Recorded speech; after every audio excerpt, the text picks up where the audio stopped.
Initiating sound check.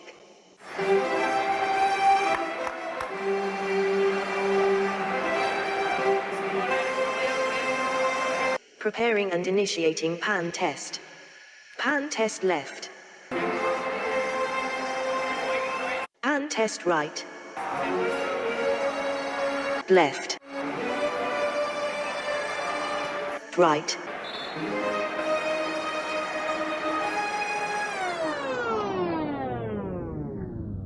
Pan test complete. Sound check now complete. All systems are ready.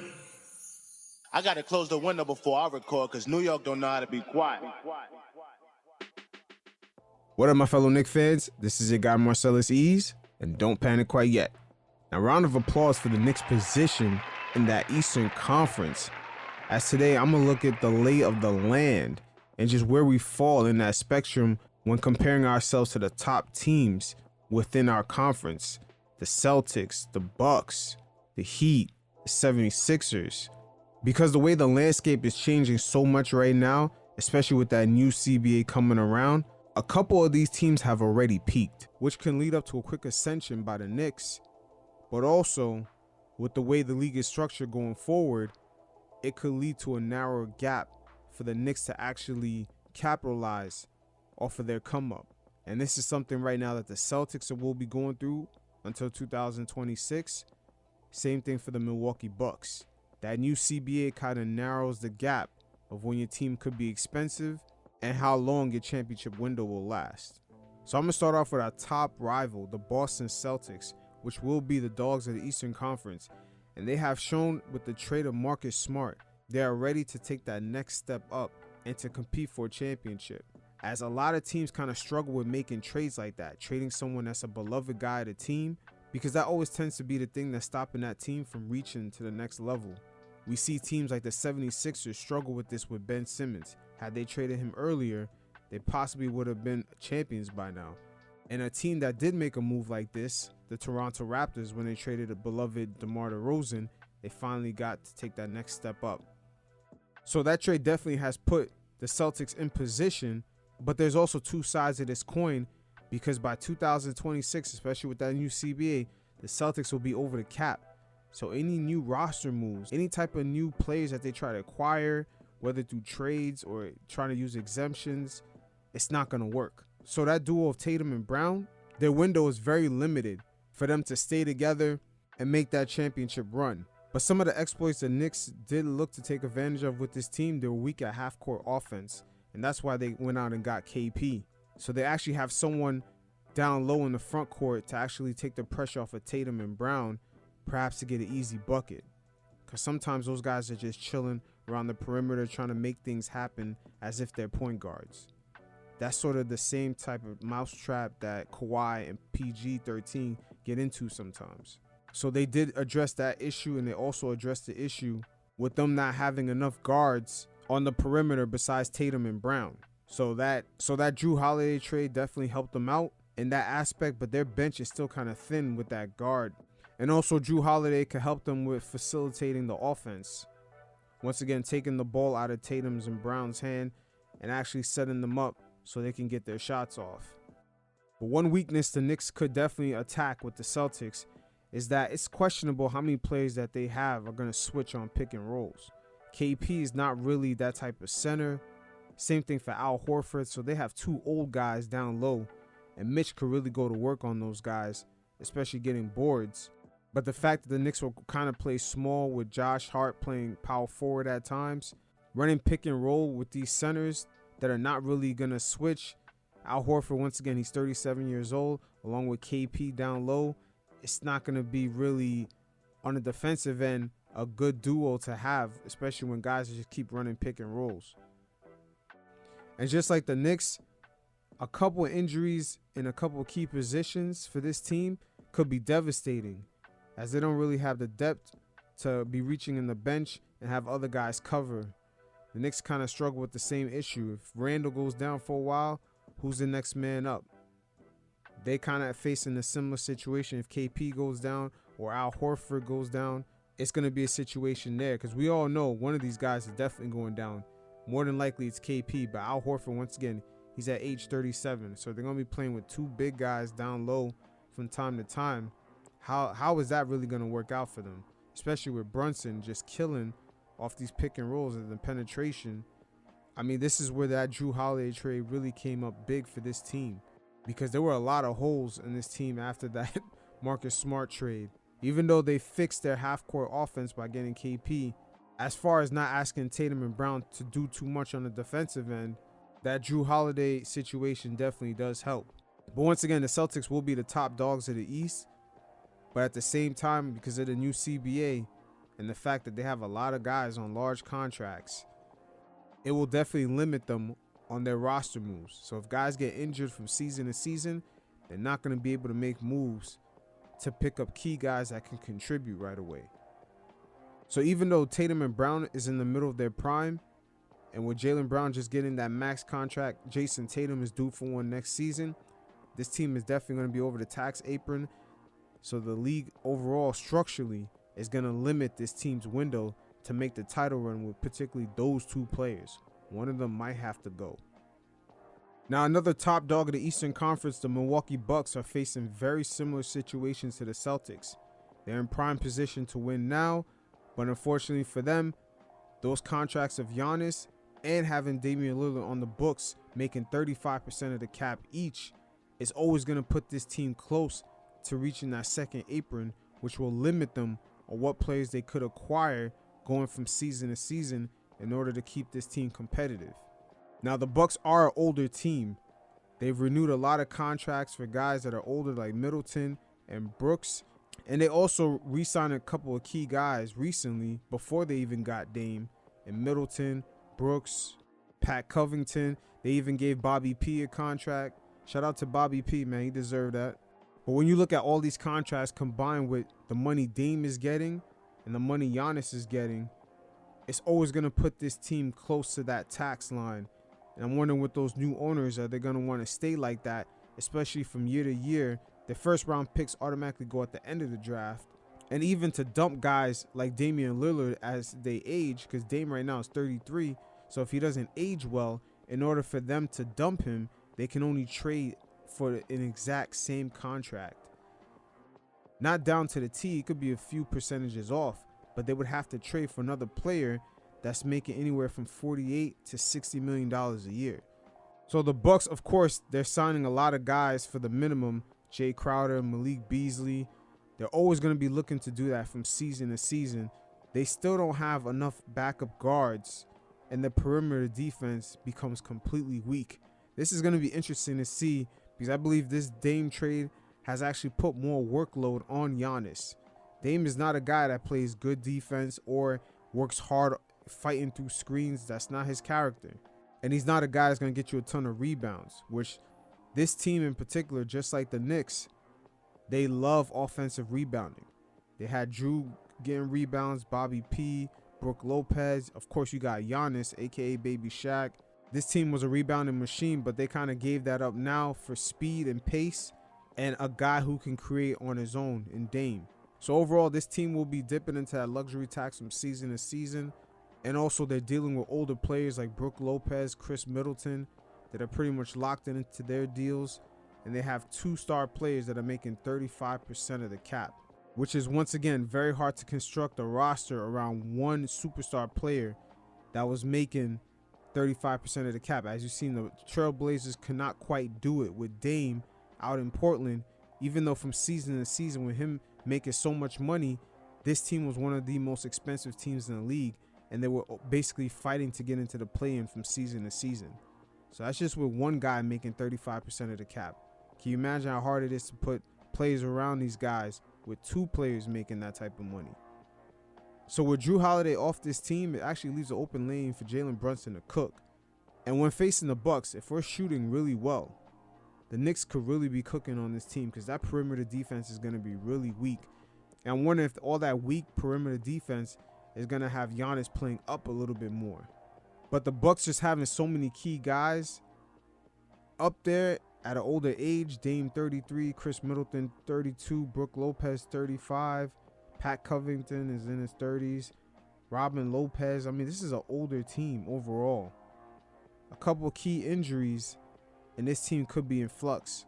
But overall, they're in prime position right now to win, and they do have the best player in the league, no doubt.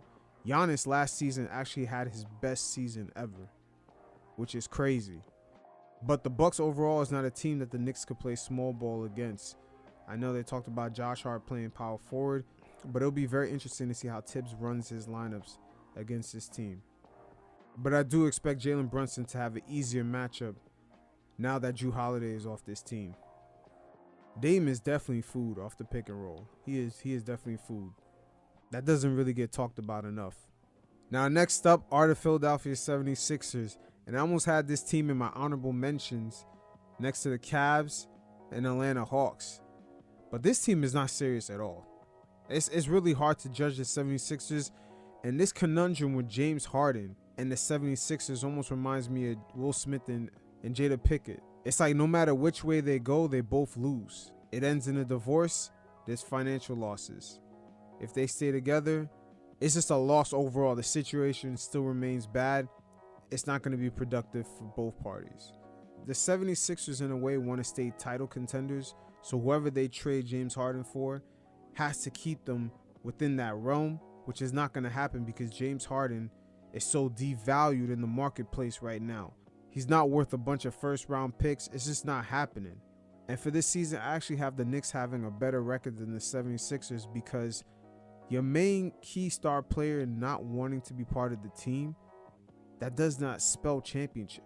And for this season, I had the Knicks finishing with a better record than the 76ers because the fact that one of their main stars just doesn't want to be part of the team no more and you're trying to make a championship run, those two things don't even mix. It's just lack of focus completely from the 76ers. And I do believe they try to finesse James Harden out of some money. And this is where all this kind of stems from. James Harden last season was eligible to extend his contract, but he took a 1-and-1 deal and a pay cut in order to allow the 76ers to sign PJ Tucker. But I'm pretty sure there was like a verbal promise that they're going to give him an extension this summer, 2023, which did not happen. And they try to say last season when James Harden took that pay cut, the league investigated the 76ers, and Daryl Morey, he said that he couldn't even talk to James Harden this summer because he was worried about that investigation, which we all know is bullshit because how the hell did he get James Harden from Brooklyn to the 76ers? They were definitely communicating through different channels. So all of a sudden you can't talk to your player when he's eligible for some money. It doesn't make any sense. And we kind of seen the same situation play out in Brooklyn when Kevin Durant re-signed his contract, and when Kyrie Irving did not get an extension, that's when Kevin Durant requested a trade. Because it was clearly obvious that Kevin Durant, when he signed his deal, he was given a verbal agreement that Kyrie would also get extended. These behind the backdoor deal things, they don't work out well in the league. But it does happen. It is part of the league. It's always been there. This is why I struggle to have the 76ers as one of the top dogs the Knicks that would have to go through in the East. But I have to put them there just because they have Embiid. But it's just a lot of things about this team is just not serious. This team going forward does have a lot of cap flexibility. We see Tobias Harris comes off the books. James Harden, if he doesn't want to re-sign there.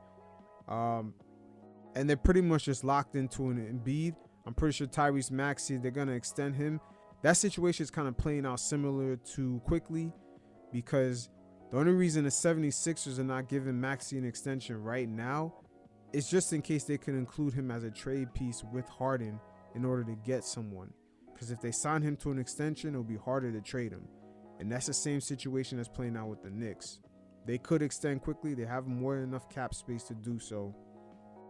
But just in case something does come up in a trade, it'll be harder to trade him with an upcoming extension already signed. And the 76ers don't have as much depth on this team as the Bucks, man. They're even thinner. So if someone gets hurt, that's they got like guys on minimums that would step up. This team is just completely thin. It doesn't really look like a championship team. And we got to ask ourselves how many more prime years Embiid has with his injury history. So like many other top contenders in the East, the 76ers are very front heavy. They got a bunch of large contracts followed by a bunch of minimums.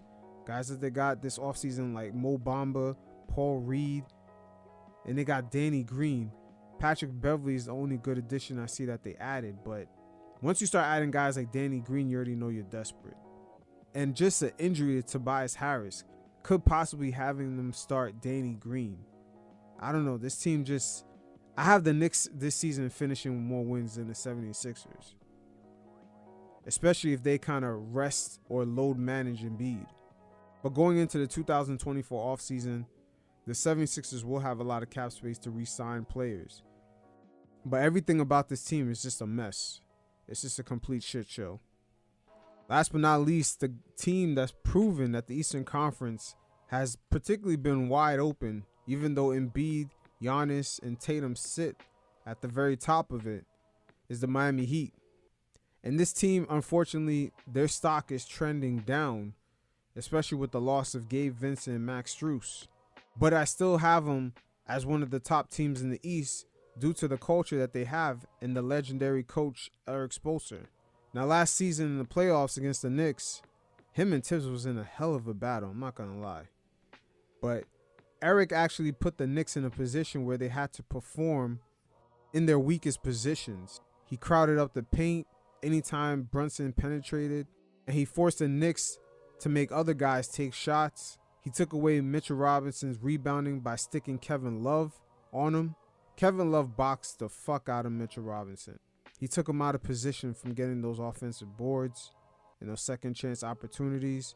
I mean, even when Tibbs made his substitutions, I think Eric was smart enough to make sure that Bam was able to cook, knowing that Obi Toppin was pretty much the power forward that was supposed to guard the paint. That was the time when Bam was really getting majority of his points. And of course, this team is led by someone that possesses the same characteristics as Jalen Brunson, has a lot of intangibles, has a lot of heart, and just the way they're able to lock in and produce during big moments of the game.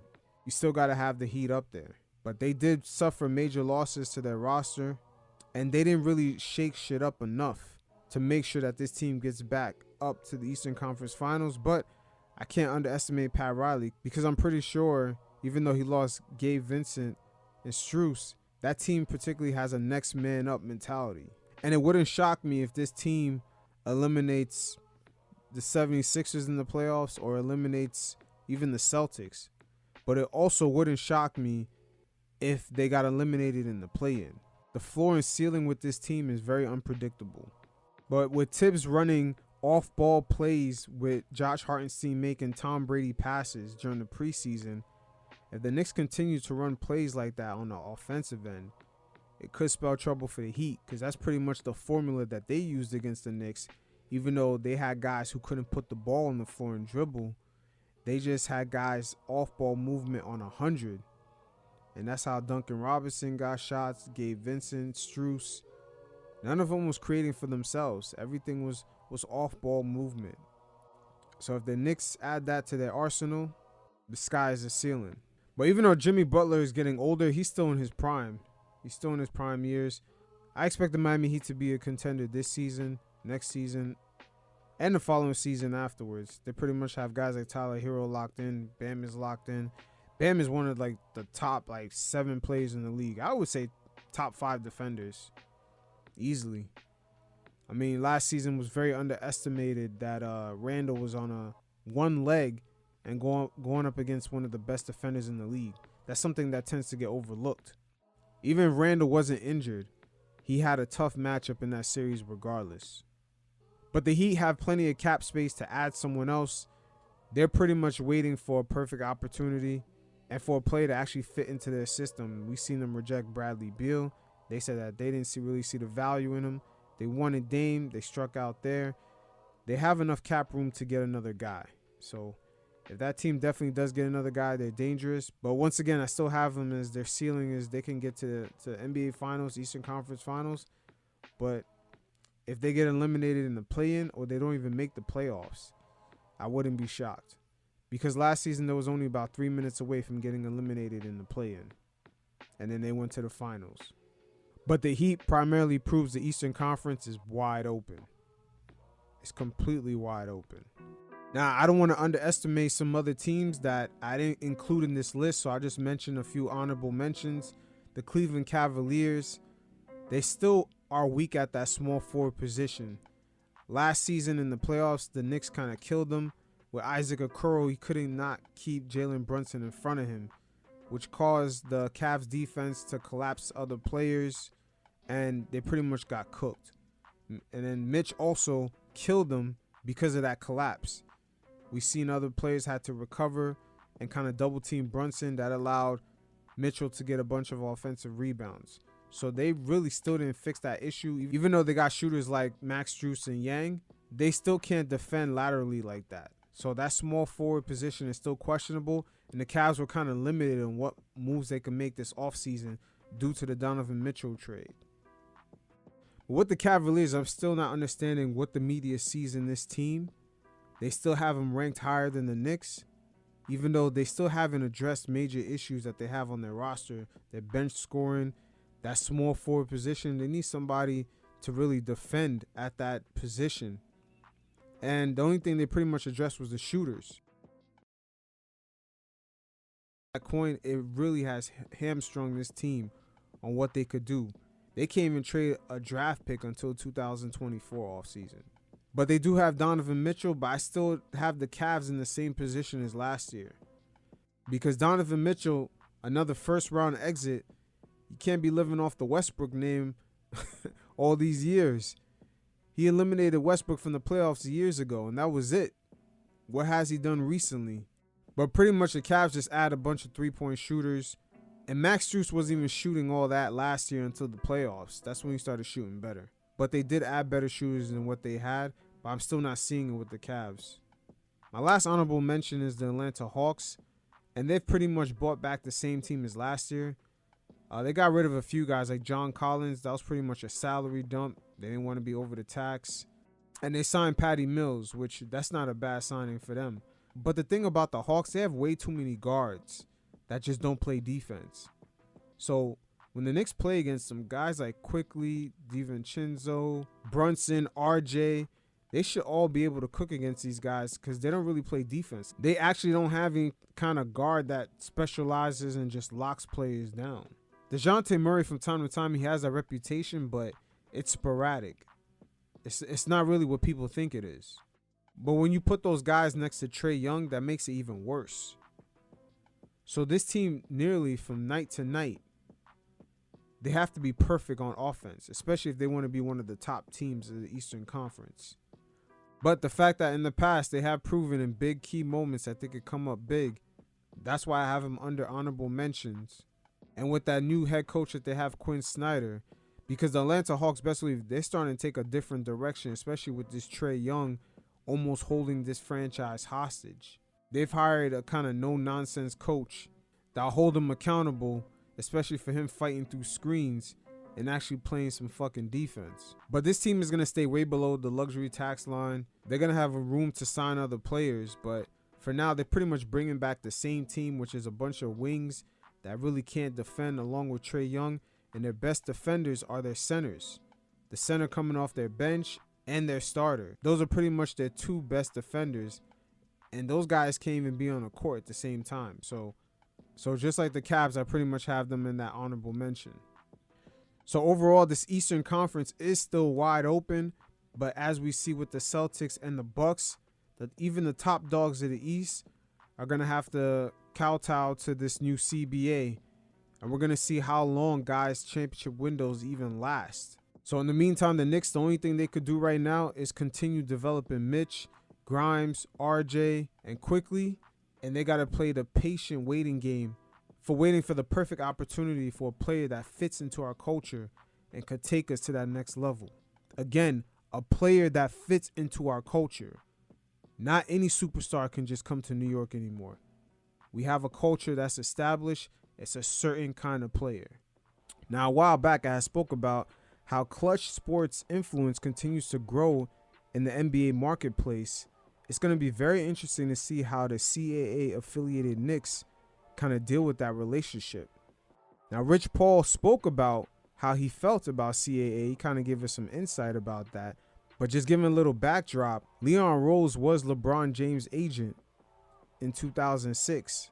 And that's when LeBron, as calculated as he is, had Rich Paul work under CAA and Leon Rose to kind of get the ropes of the business.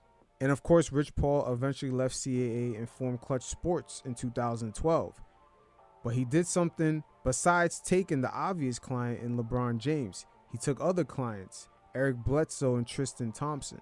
And in the business world, when you do things like that, it definitely creates a lot of smoke. But let's take a look at what Rich Paul had to say. I'll say this. When I started the business, the one thing you have to understand when you start a business is you have to know what you don't know. And I didn't learn from the previous agency that I worked with. I did learn from a guy named Mark Termini, who I hired to help me be belt and suspenders. And Mark didn't have a huge business, but what he had an unbelievable professionalism and a detail. And I was able to add that to my game. I had a little bit of it already, but you know, he's 50 plus years old. I'm 30. Mark Termini's a good dude. You know, Used to and represent yeah, Jackson he and a listened. few others. Him and his wife Yeah. Wendy, and they Really good guy. and our time together, they helped. It's a very interesting, subtle shot when Rich Paul said that he didn't learn anything from CAA, which is sort of insight on how he feels about CAA. But then when you add on top of that, which is more important, is that he learned from a guy named Mark Termini. That guy is very important to this Clutch Sports, kind of gives you insight into the characteristics. Mark Termini has been in the business since 1986, and he is a trailblazer. He's an industry shaker. He's sort of like Uber to the taxi business, or Amazon to delivery. He's even shaken up the ways that the NBA conducts their business, especially among rookies. When in 1992, Jim Jackson got drafted into the league, and he instantly held out. And Mark negotiated a 6-year, $20 million deal, where Jim Jackson, even though he held out for that first season and only played 28 games, in that deal, he still got paid for that season. So the NBA quickly adjusted the way that rookies get paid to ensure that this could never happen again. That's why now we have the rookie scale contract. Rookies can only cash in on their extensions, which is pretty much offered after the 4th year. So this guy is a trailblazer in the negotiations. And also you look at the Ben Simmons holdout. He still got paid. And the Mark Termini blueprint is what Clutch Sports used to make sure that Ben Simmons still got paid. Just the CAA affiliated Knicks already know that this is the characteristics of Clutch Sports. There's already a friction there. And the fact that Rich Paul had left the agency and not only took LeBron, which was pretty much probably expected, but he took other clients in Eric Bledsoe and Tristan Thompson. And for the most part, make no mistake about it, it's a great business move by Rich Paul. They've been strong-arming teams. To sign their guys to large extensions, as we've seen it play out in Cleveland in 2016, where LeBron signed a longer-term deal, which was about 3 years. But along with what came with that was Clutch Sports clients J.R. Smith and Tristan Thompson getting large extensions. These guys are definitely hustling, and they're hustling smart. And all of this falls under the Mark Termini blueprint. And to go along with that 2016 deal of just getting Tristan Thompson paid, J.R. Smith paid, LeBron getting paid after signing all these 1-year deals, 1+1 deals. You see, with them just doing all those 1+1 deals, Mark Termini was able to get LeBron James $19 million in that time frame extra by just doing those deals, by taking advantage of the ever-increasing cap. So Knicks fans just understand that Clutch Sports already have the characteristics is they're going to bleed you out. And with the heavy CAA affiliation, I'm not sure if they're going to want to be strong-armed by a guy who left the company and also took their clients. Things seem like they could get personal there. And one characteristic we could say for sure that CAA does have is that they look out for their own, as we could see how it played out with Obi Toppin. That the Knicks basically almost got nothing for him, but they sent him to a good place where he could actually maximize his earning potential. They sent him to the right team that had the right fit for Obi. Everything on that deal worked out perfectly for Obi, not as much as the Knicks, but Obi being a CAA client, they hooked him up. So that's one characteristic we understand about CAA. They look out for their own, and it seems like it's a tight-knit family from the outside looking in. And once again, pay attention to the relationship as Clutch Sports' influence continues to grow. And some of the Clutch Sports clients that some Knicks fans get hype about when they hear trade rumors, let's trade for this guy, you might want to look the other way, because once you hear they signed to Clutch, you already know what it is. Guys like Mikal Bridges, Zach LaVine, Tyrese Maxey, DeJounte Murray, Fred VanVleet, Colin Sexton, and even a player that we all hate. I'm pretty sure some Knicks fans would like him on the team, especially if shit gets crazy in Atlanta. It's Trae Young. But once you hear these guys' names, you already know it's highly unlikely. I didn't learn from the previous agency that I worked with. I did learn from a guy named Mark Termini. All right, so Tibbs' contract expires after the 24-25 season. I know a lot of the fan base is always upset with him, especially how the situation played out with Obi. As I said before in previous episodes, I believe the Knicks are doubling down on Tibbs, and you could even just look at the roster construction of this whole team. Our identity is based around our coach. You look at the acquisition of Josh Hart, the way they drafted Grimes, the development of Mitchell Robinson. Like, a lot of this team is circled around Tibbs' identity. You even look at the kind of players that we can acquire. When you hear rumors like the Knicks could get James Harden, instantly you already know he's not a fit with the squad. We have a certain identity. We're a team of grinders, guys who could play defense. And it's a beautiful thing to hear, because for the first time in a long time, the Knicks actually do have an identity. And make no mistake about it, Tibbs has brought in an element to this team that we've never seen in a while, because when was the last time we've seen the Knicks players actually get better from season to season? We've seen the development of Randall, even the development of RJ Barrett. Last season in the playoffs, he had an excellent run, even though he went through ups and downs during the regular season. The development quickly, Grimes. All this happened under Tibbs' watch. And also, I'm going to give some credit to Leon Rose. He's kind of kept the roster consistent. As we entered this season, this is the first time in a long time we've seen about 8 players come back to the squad again. And guys get to keep that camaraderie and that chemistry going into the next season. And Leon Rose giving Tibbs a vote of confidence is something we haven't seen in a long time. As if they do give Tibbs an extension, that's the first time we're seeing a Knicks coach in about the last, I would say, couple of decades just being extended. I believe Isaiah Thomas is the last Knicks coach to actually get an extension. You guys could look it up and correct me if I'm wrong on that. But just looking at this roster construction going into this season, especially with the addition of DiVincenzo, the Knicks have plenty of players that could defend multiple positions, get into passing lanes, and at the same time, when they get turnovers, they could actually maintain their dribbles and make something happen in transition. This all spells Tibbs-type characteristics. And like any other coach in New York City, looking Van Gundy stressed, I would say Tibbs is our guy. He's definitely had some ups and downs while being out here. We heard rumors of William Wesley even calling Tibbs out when we were struggling about 2 seasons ago.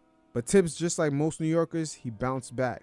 But a lot of the angst that some of the fan base does have with Tibbs tends to be from his minute distribution, playing guys too many minutes, which is that's a bit of a narrative, because Julius Randle and Brunson last season both only averaged about 35 minutes a game. But the main issue that some of the fan base does have with Tibbs is playing the young guys. They believe Quickly is not getting enough burn, and especially this main issue was with how the situation played out with Obi Toppin. That is the main issue right there. Obi Toppin is homegrown and he gets the extra love from the city, no doubt. But what I believe is the main gripe with Tibbs and some of the fan base is particularly the way that situation played out. And speaking of Obi Toppin, you know, us Knicks fans, and I do this in particular sometimes too, we tend to follow one of our players after they recently got traded to just see what are they producing on their brand new team, if it was really us or did the front office make a mistake. We sort of pocket watch in a way. I mean, I'm pretty sure a lot of us are seeing what Obi's going to do in Indiana. We probably followed Dennis Smith Jr. after he left the Knicks to see what he was going to do. And same thing for Cam Reddish, especially the Cam Reddish stands. Oh, y'all out there. You guys couldn't wait to say, hey, Cam Reddish is cooking in Portland, or he cooking on the Lakers. which wasn't happening, but we do tend to pocket watch our former players. And I believe this is a distrust that we kind of subconsciously have with our front office due to the history. It's really not our faults in a way. Because if you look in the past, the Knicks tend to have a small history of just giving away players that tend to produce on other teams. You could look at recently how Phil Jackson gave away Iman Shumpert and J.R. Smith to the Cavs, and they helped LeBron win a championship. He did this after bringing down their value so much while they were playing for us. And same thing for Tim Hardaway Jr. We drafted him, then we sent him to Atlanta, and he started popping off. And we end up signing him off of free agency for twice the price. And this just doesn't stem back from a decade. This is probably a couple of decades of just this type of history. You could look at Trevor Ariza. We traded him away for Steve Francis, and then he became a key piece in the Rockets, and then he helped Kobe Bryant win a championship. Same thing for Jamal Crawford. He won Sixth Man of the Year after leaving the Knicks. And you could look back all the way to the beginning of the Isaiah Thomas era when they traded away Nene Hilario and got Antonio McDyess, where McDyess ended up getting hurt and never really doing nothing for the Knicks, while Nene Hilario was, putting up decent numbers, much better than McDyess at the time. So subconsciously, we do have a mistrust of the front office. We kind of want to see what guys are going to put up after they leave us, if it was just us or was it really them. And I know this season for sure, everyone's pocket watching Obi, like seeing what he's going to do. I mean, we all want to see him flourish. I want to see him flourish especially. He is from the city. We want to see people from the city do well. But subconsciously, a lot of us can't wait to bitch and be like, oh, you see, it was Tibbs. Tibbs didn't play him enough minutes. But really, these things tend to be overblown. And we should have a lot of trust for the direction that Leon Rose and the direction of Tibbs on the court have led this team to. They're doing a great job, especially for the NBA landscape that just keeps changing over and over, from the CBA to the rules on the court. But the Knicks have put themselves in a prime position to be a playoff team from year in, year out, and we have plenty of draft picks and young assets to make a move to upgrade this team, which I can't really say the same for a lot of the teams that are contending now. Those teams low-key are pretty much stuck with the roster that they currently have, and this goes from the Phoenix Suns to the 76ers to the Milwaukee Bucks, especially with this new CBA coming into play. So it's always good to hear from former Knick players because, like they always say, once a Knick is always a Knick. So my man Iman Shumpert, he did a sit down and he kind of dropped a couple of gems. He talked about quite a few things, the three to the head, where it came from. He talked about his knee injury, and also Curry dropping 50 points at MSG. He kind of gives us a courtside view of what actually happened in that situation. But you guys check it out, and every once in a while, I'll check in. Melo did that in honor of She, because She ended up, remember, he had like a knee and a back problem. So New York was like thirsty every time She would get in. So She was like, every time I hit a three, I'm going to do three to the head. But when he had the back problem and he couldn't play, She basically became like a coach for us. Like he was just that guy in our ear giving us everything. He was talking loud as hell to the refs, whatever. He would always be in a warm-up, but he knew he wasn't healthy enough to play. So Melo kind of like took it for him, like, yeah, like we own that. And then Elo started doing it. Like She was doing it and the kids all knew to do it no matter who hit a three. But then Elo came down, it's Melo for Sonny came down, popped one in the corner, pop, pop, pop. And it's over. Everybody was like, oh, Melo doing the three to the head. Three to the head. Headshot. They like, oh. I'm like, bro, it's Elo, dog. What you finna do, shorty? Like, Halo Man did it, dog. It's over with. That's gone. That's his now. Yo, you gotta love the energy from Shump. Yo, Shump was a perfect Knicks player. And Shump also kind of gave us an inside scoop on how the fuck Raymond Felton is the reason why Curry dropped 50 points at the Garden. And it kind of just woken up this beast that we see today, which is Chef Curry. And Steph, I'm sure you would have been the light-skinned man either way. You was going to be the light-skinned man. You know what I'm saying? That was destined for you. But I feel like when you came to the Garden and I let Raymond Felton's pride get in the way and he had 50, Raymond said, Shump, no. Like, he was like, bro, like, stop. I'm like, G, come on, G, like, come on. Cause I had switched on to him. I immediately poked the ball away. Let's get to this dude, Joe. Like, stop letting dude do this before he really be doing this to us. Like, Stop letting him do this before he really be doing it. real talk. Cause I seen it Felt coming. it coming? I'm like, Yo, you gotta love Shumpert, man. I can't believe Curry dropped 50 because of Raymond Felton's ego and pride. That shit is crazy. confidence is changing. G, he going back to Davidson on us, bro. Nah, his jersey ain't red, bro. Don't let him do that. You feel me? I'm like, he doing the shit that we was like, you can't do that in the league. He started doing it. I'm not. In the garden. Yeah, you going too fast shooting that jumper now. That's too much. You ain't even holding it up no more. He was falling and shit. No, bro. Now he talking to the crowd. He pointing at fans. I'm like, Steph don't even do that. I think it was us. I think Steph hey, shimmying G, on you my boys, bad. too. Hey, New York, my bad if I was a part of that, because shorty, I did not. I could have ran up to Raymond like, hey, G, you're guarding whoever. The fuck else. But I'm now guarding Steph 94 feet. But I had just got back from injury, so they was like, Shump, you overgassing yourself. He gonna do you. Yeah. That's how they was saying it. You on Yo, Shump is hilarious. You gotta love the energy. You gotta love it. minute restriction. Yeah. He's gonna do you. Yeah. Let Raymond handle I'm this. willing to re-blow this wheel just to shut Yes, this motherfucker I down. really felt like in my heart, like we are birthing an animal, bro. Yeah. I really think of that moment. I'm like, bro, I think we ignited that confidence that came, because after that game, bro, different person. he got He took very off. disrespectful. Yeah, he took off. He got disrespectful. What He year was started that? trying Was shit. that 12? 2012. 12, 13, right? 2012, 13. Yep, that's it. I had just got back, bro. I had to wear a sleeve on my knee. I had a black sleeve on my knee, bro. Ever since. I'm like, shorty ass is really dragging us. And I'm like, shorty, y'all acting like it's regular. I was coming to, I'll never forget being in the huddle. Ron Artest, better. What is he right now? My Whatever dog. you wanna call Yeah, him. my dog, my bad. Bro, better start rubbing my shoulders, like, calm down. If he telling you to calm down. He like, be cool. Was it? No, it couldn't have been Meta though, because Meta came the next year. I'm just saying, that's So kind of who was ironic. it? Who that was he it? telling you to KT. calm down. KT. Kurt Thomas came, grabbed my shoulder, say, hey, Okay, man. now that sounds different. He That- say, hey, That sound about right. Yo, Kurt Thomas, the ultimate vet, man. Yeah, that sound about right. man, calm down. Calm down. But I'm like, Coach, man, what the fuck? This nigga got like 30.